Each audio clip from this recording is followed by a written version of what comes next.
वालेकुम नाजरीन, मैं आपका होस्ट अख्तर चौधरी और आप देख रहे हैं मेरा यूट्यूब चैनल। तो आपको ये एक बहुत बड़ी खबर देंगे सरकारी मुलाजमीन के हवाले से।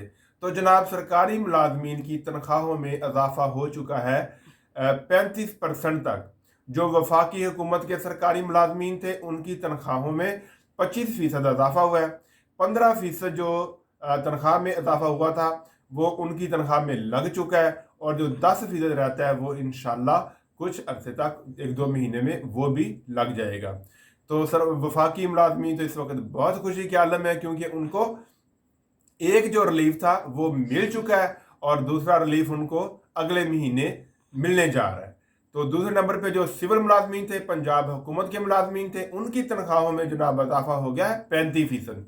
लेकिन उसमें जो 25% था, जो जब मुलाजमीन ने हड़ताल की थी तो 25% का हुकूमत पंजाब ने तब वादा किया था, और 10% हुकूमत ने उसके अलावा बजट में फिर ये तनख्वाह उनकी बढ़ाई थी।